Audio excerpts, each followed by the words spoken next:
Okay, I'm going to review the Mount Vernon draft comprehensive plan. Not the entire thing. The topic I'm going to focus in on is housing, this housing access for all, and more specifically, what it might mean for neighborhoods that are currently zoned as single family. So I'm going to share my screen. Okay. I'm going to start with this quote. This is from Ed Poteet when he was running for city council in May of 2021. Comprehensive plan is not that complicated. About 6 months of technocrats working on it and about 6 to 9 months of outreach. I think the plan got started in 2022, that first downtown vision report. So we've been at it for quite a bit longer than 15 months, and the final product is quite complicated. So, Mr. Poteet's term in office is up in just a few short months. It feels like maybe they're trying to get this through before his term in office ends. This, by the way, the draft comp plan that I'm going to be looking at that's now up for public comment, I think it was released on September 23rd. Today is October 8th, so it's about 2 weeks. Today is the first public hearing. Seems like a very short period of time given the length and complexity of the document. The structure of the document, it's 6 sections with 2 appendices. Introduction, taking stock, is sort of just going over what we have now, a little bit of the history of the city. Building vision talks about the outreach that was done by the various consultants in the planning department to get opinions from people in the community. This place making, I'm going to talk about the zoning and the change in how zoning is conceptualized. The core concepts, this is sort of some of the philosophy. It's heavy on environmental justice and inclusive zoning. That's what I'm going to focus on. There are the areas that I don't touch on, I'm generally pleased with. I think they're good ideas that we should be moving forward on. And then the last section is implementation. I'm not really going to get into that. It's lists of objectives and the appendices, terms, and then the report that came out a couple of years ago, or maybe it was last year, the downtown vision report. So by the numbers, I used AI to help come up with these estimates. It was not easy for AI to know what to do with this document, mostly because of the number of graphics in it, the high number of maps and pictures. AI is good with text, but not with figuring out what to do with all those pages. So it was a very long document. I had to put in quite a bit of work to get it into shape so that I could use AI to just get some of the basic numbers. So the word count of the document, excluding 86 pages of maps and pictures, is about 134,000 words. For context, that's about the length of J.R.R. Tolkien's The Return of the King. Using a 250 word per minute reading rate, it would take 9 hours to read this document, excluding the 86 pages of maps and pictures. So this kind of strikes me as just a big government document. Why say in 75 pages what you can say in 475 pages, as if people are paid by the word. So more by the numbers, the word housing appears about 543 times, affordable housing, 56, low-income housing, 12, market rate housing, 11. Workforce housing, that phrase did not appear in the document. I understand now why it wouldn't appear, because the focus of this document is on building housing that is affordable to people who have very limited incomes. The document points out, we'll see in a couple of slides, that they're claiming the average income in Mount Vernon is 50% of the area median income for Westchester County. And that's really where they're looking to build more density throughout the city. By contrast, economic development is only mentioned 75 times in the document. So building a vision, this is page 3.2.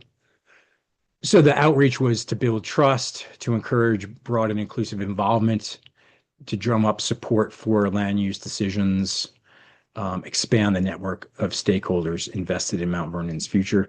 I'll say that when the city was out looking for residents to volunteer to participate in their advisory committee, I submitted my resume to them to volunteer to participate. They didn't even respond to me. It wasn't even a thanks, we'll get back to you. Zip. I got no response.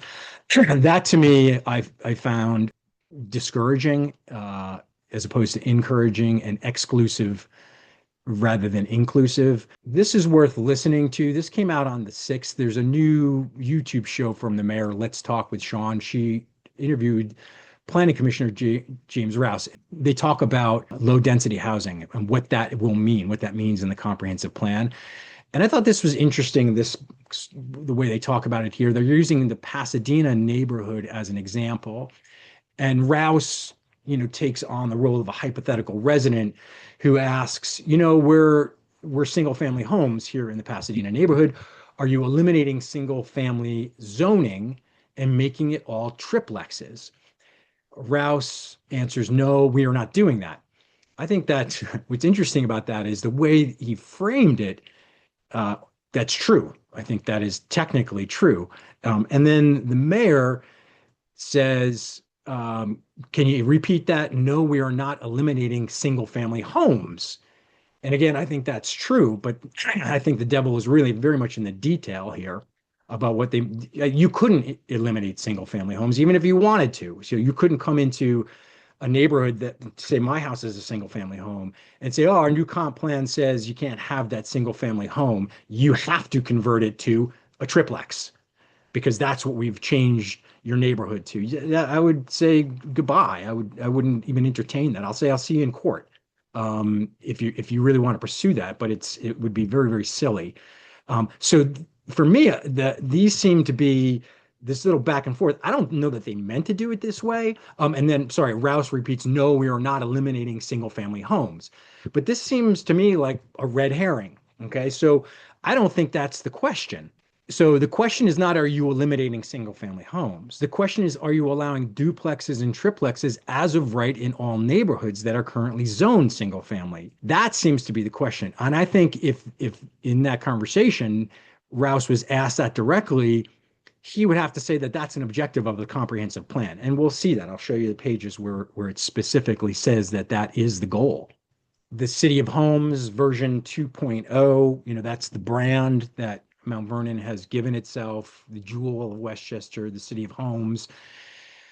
So this is saying making Mount Vernon a dynamic commuter hub isn't just good for the city, it benefits a region that's starved for housing. So certainly part of this is to carry water for a region that is not interested, apparently, in opening up to diverse housing, which of course is sad.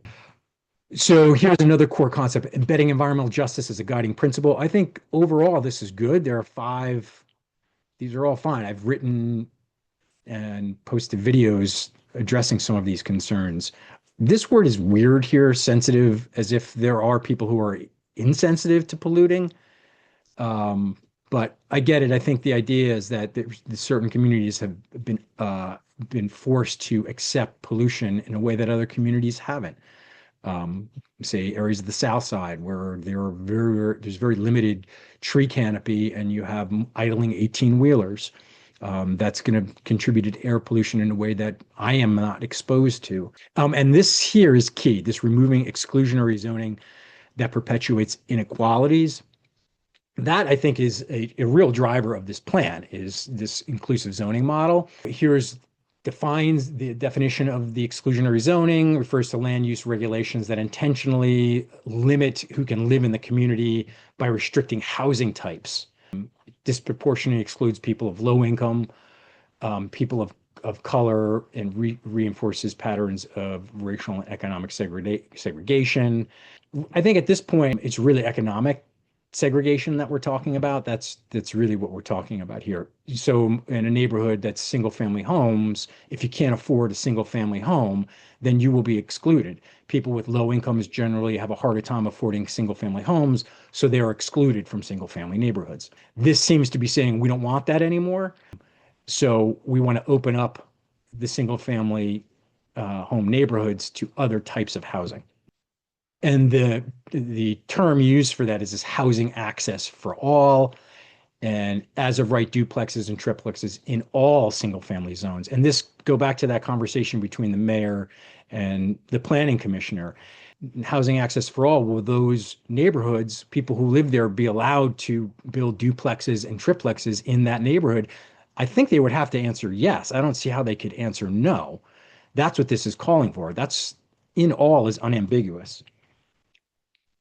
This is just a concept to reinforce this idea, green lining in neighborhoods as opposed to redlining, which was this policy in the founding of the suburbs in this country. We're still living, while it's illegal, it's been illegal for 60 or 70 years. We're still living with the economic disparities that created. A lot of people built wealth, families built wealth in these neighborhoods, so minorities were excluded from building wealth.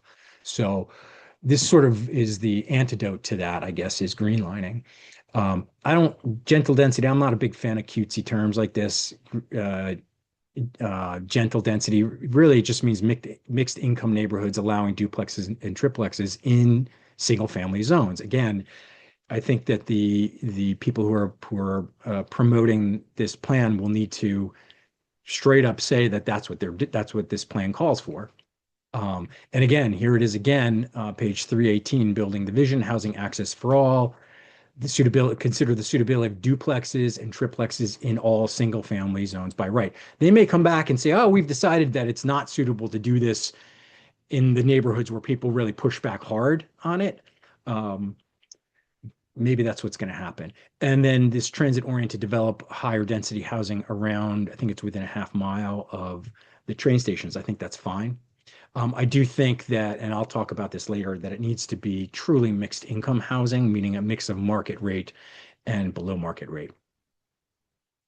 This from the placemaking section. This is the new concept of residential zoning using this FAR approach, floor area ratio. So rather than the current, I think there's 16 zones, 15 or 16 zones in the city now. These would be the new 10 zones. If this passes. And the FAR formula is the sum of the gross floor area of the building divided by the total square footage of the lot. So here's an example. So let's take one. If it's a 1-to-1 ratio, the lot is 5,000 square feet, and the gross floor area is 5,000 square feet. The division is 1. You get 1-to-1 ratio. So you could cover the entire thing with one level there. Basically it's like you get to work with these little squares and move it around like a puzzle piece. Or you could build a 4-story and have this open space on the lot, or you could build something like that. And how that low density residential here, it calls for, you could have the possibility of subcategories like LD1, LD2, LD3. This would, I guess, correspond to LD1 would be single family, LD2 would be allowing duplexes, and LD3 would be allowing triplexes. But again, remember, this stands in contrast with the principle of inclusionary housing, which means that you can't have single family homes, a neighborhood of single family homes that excludes LD2 and LD3. Here's more of the core concepts. This is important here. This really hones in on what income level of housing the city is looking to increase. So here it talks about Westchester's overall median household income. AMI is area median income. In Westchester County, they don't mention this in the document, but 170,000 is for a family of four. For a family of four, the median income in Westchester County was 170,000. In Mount Vernon, this document is saying that in 2023, the median income for a family of four was 77,000. If you adjust it for inflation, maybe it's a little bit over 80,000 compared to 170,000. Still, it's going to be less than half, or just say around half. So down here, I'm going to read this. It says in HUD vernacular, a household earning 50% of AMI, let's say a four-family household earning 50% of AMI, is considered very low income, but 50% of the county's AMI is the median household income in Mount Vernon. This means that affordable housing built for very low income households, according to HUD, would actually serve the typical household in Mount Vernon. Okay, so it also means that what you're looking to do is increase the supply of very low income housing in Mount Vernon. That's what you're looking to do. Or that's my question. Is the goal to increase the supply of very low income housing in Mount Vernon? So remember, Mount Vernon is already a densely populated city. It looks like what the goal of this plan is to increase the density of poor people living in the city. That seems to me like what you're saying here. The goal is to increase the number of poor people living in the city. And maybe it's because other communities aren't willing to do that. And so we have to do it. But we should have an open conversation about this, be very, very transparent about it. So this is another, I thought, a very good goal here. Make sure that new developments generate the real estate taxes sufficient to cover all municipal service costs. I would add, including the cost to educate public school children. And then community benefit agreements should include the needs of underserved communities. Yes, good. And this was also good. Establish a downtown vacancy ordinance to prevent blight, deterioration, and make sure public safety is taken care of. Whoever owns that property should be held accountable for maintaining it. I know this specifically talks about downtown vacancies, more commercial properties, but it should go throughout the city. That people should be, if your property is vacant, you can't let it fall into blight and deteriorate. Section 6 is just a section on implementation. I'm not going to look at it. It's just tables with broad goals and then specific objectives. They're either 391 or 418 objectives, depending on which page in the document you look at. If you look at page 6.1, it says there's 391. If you look at page 1.4, it says there's 418. I didn't count, somewhere in there, somewhere around 400 individual objectives. They also, what they do is the document makes an estimate of if each specific objective will cost any money to implement. They use, like a restaurant, one dollar it won't cost anything. $2 signs next to it means there'll be some funding increase associated with it. $3 signs means that there will be a significant funding increase. I counted a total of 39% of the specific objectives would include some funding requirement, and 15% of the specific objectives would require significant funding increases. So that's somewhere around half of the objectives will require more funding. Time to implement could take anywhere from a year to 10 years, depending on the goal, maybe even longer, than 10 years. My final thoughts on this. So who's going to pay for these goals? The half of the specific objectives that are going to cost something. Who pays for them? Is it Mount Vernon? Or we're going to be able to get the federal government to kick in? It seems unlikely right now. Is the state going to kick in money? Is it just going to be through grants? These are the incentives that Kathy Hochul, remember, she failed a couple of years ago to coerce communities into increasing the supply of affordable housing for people with low and very low income. People pushed back with home rule. She's pivoted, and now she's coming back by offering incentives for communities. That, of course, won't do much for wealthy communities. They don't need the money, so they're like, fine, whatever. But Mount Vernon needs the money. So we'll get some grant money. The county is basically set up a scheme where they provide funding to developers to build it. And then they come to our IDA and they get massive tax breaks, which is another story. But my question for this comprehensive plan team is, how much of the cost will be borne by Mount Vernon property taxpayers? You should be able to give us some estimate of this, because you are talking about half of the goals, more than half the goals costing something. Who's going to pay for it?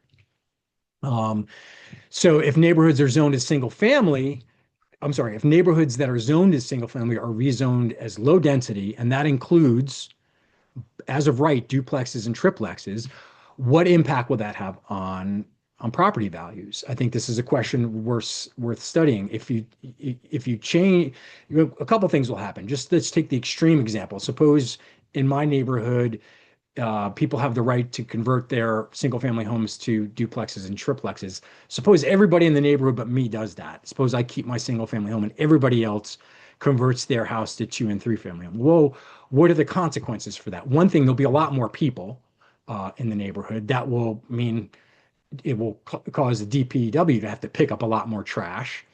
Um, People use a lot more water. It will put a lot more trash on our sewer system. In theory, it will have consequences for police and fire, and traffic safety, the number of cars on the street.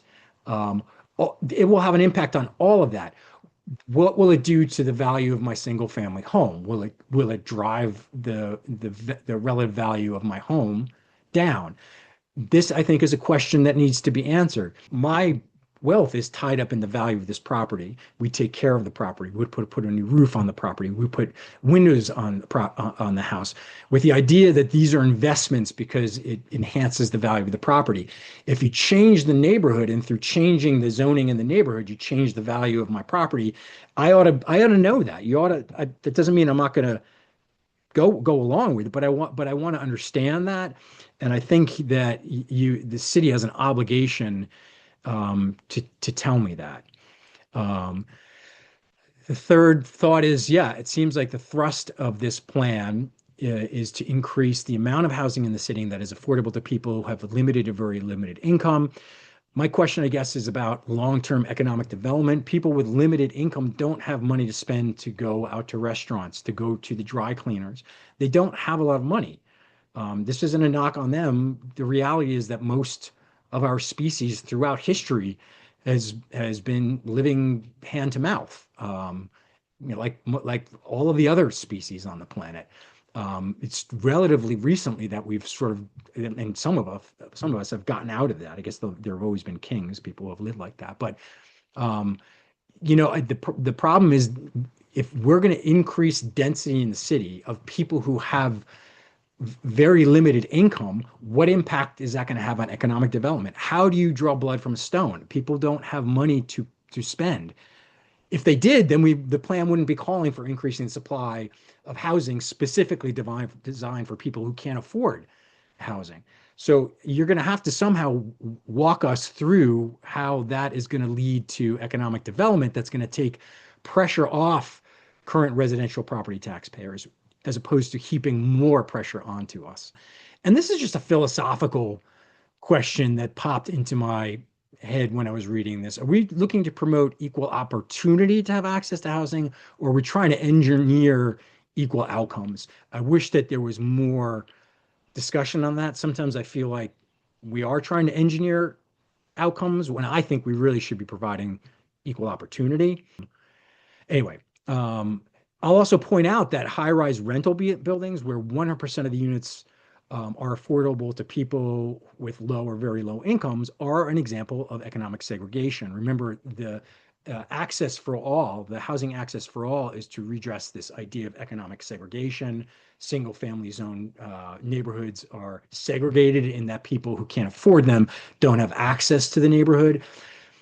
When you build a building where everybody in that building is poor, you have segregated those poor people, and that is economic segregation.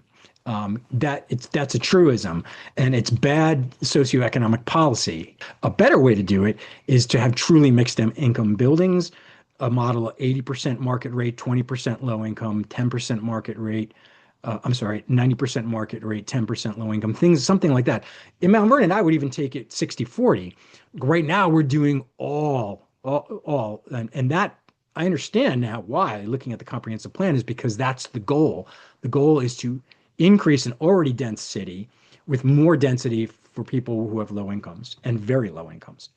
And then finally, I guess someone should ask the question, will the Mount Vernon IDA continue to give low-income housing developers 30-year tax breaks to induce them to meet this comprehensive plan goal? And doesn't this shift the financial risk away from the developer and place it on local property tax payers? Um, and let me just stop sharing. That's really it. As I said, the other elements of the plan I think are fine. I think the most significant piece about this is the goal of increasing density in the city of housing that is affordable to people uh, with low and very low incomes. And the way it looks to be proposing to do that is breaking down barriers into neighborhoods that are currently zoned for single family, allowing people to build any number of whatever housing they want, essentially granny flats. They talk about co-living spaces, duplexes, triplexes. And again, I'm not necessarily saying that we shouldn't do that, but I think we need to be very, very open about the impact that that will have on the people who live there. Like I bought a single family home. If this is going to completely change the value of my property, I want to understand that. I don't know that it will, but it seems plausible that it will if you increase the number of people, garbage pickup, so on and so forth. Okay, that's it. Take care.